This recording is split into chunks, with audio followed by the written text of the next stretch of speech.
तो जैसे मैं कह रही थी कि दाग अच्छे हैं पर फिर भी हमें इनसे छुटकारा चाहिए.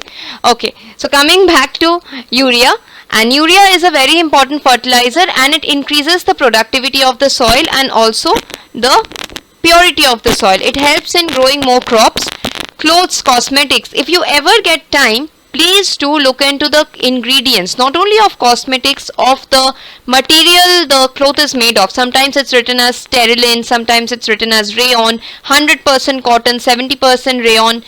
So these are the materials which are involved in making up chemistry in our daily life. This is the basic use of chemistry in our daily life.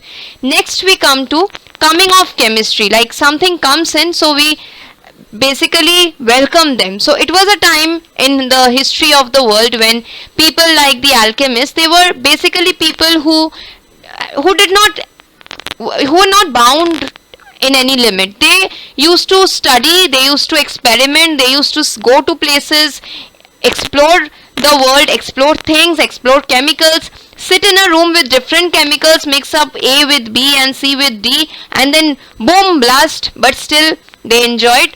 And they only were the ones who gave way to a better science, to the development of science, giving way to several experiments which gave way to the production and manufacturing of different acids, different minerals which were not available easily at one time.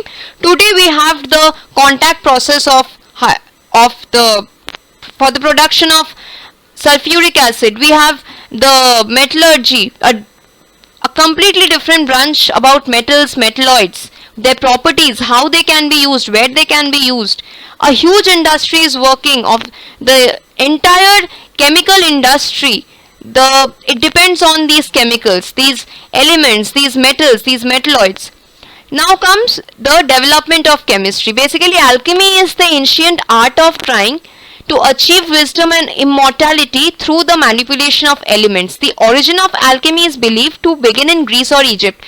Greece and Egypt is a very historical region of the world, and they are well known in order to have discovered and invented various things in science, astronomy, mathematics, travel, everything. They were inventors basically. So what not we got from Egypt, what not we got from Greek.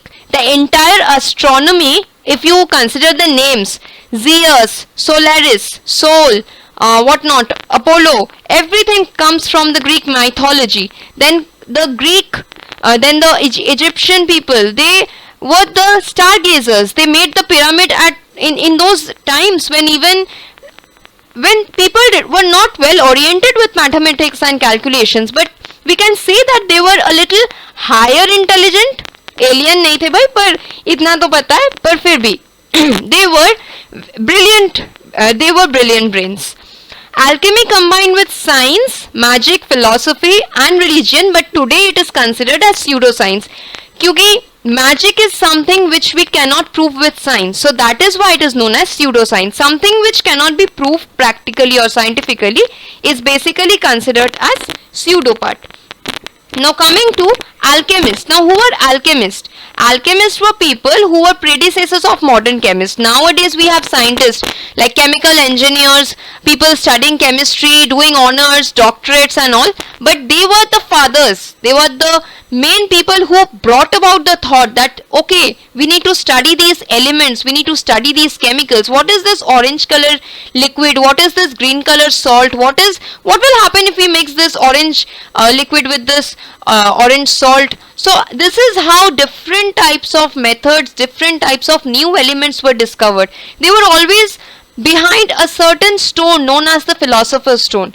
Now this is not the stone from the Harry Potter series, the Sorcerer's Stone, though we come to know about it from that place. And it was an illusionary substance where people believed that if you touch that stone and then touch this laptop of mine, it will turn into gold. That's brilliant.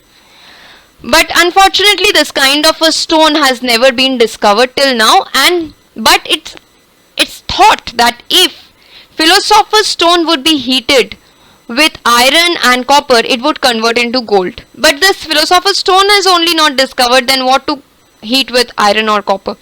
The substance would give people a long and healthy life or let them live forever. Now basically everyone tries to run after power. यार मुझे शक्ति चाहिए, मुझे ये चाहिए, हमको शक्तिमान बनना है. शक्तिमान बन जाओ भाई, पहले पढ़ाई तो कर लो ठीक से. पढ़ाई लाभ है किसके लिए? Alchemists would not succeed in finding any such substance, but they succeeded in developing some techniques that led to the development of chemistry in today's world. So whatever experiment they were doing as XYZ, today it gave way to a number of new methods which is helping us to go forward in the world of science. Some of the techniques developed by alchemists are as follows. They extracted metals from their ores like zinc and phosphorus, mixing different metals to form alloys like making bronze from tin and copper. Bronze is what? Bronze is nothing but a duplicate of gold, you can say. It looks like gold but it is not gold. Here we can say all that glitters is not gold. Making artificial pearls, glass and glass beads. I'm not sure if you have heard about this. The lab made diamonds, nowadays it has been introduced and it's exactly of the same way. So where did we come to know about these?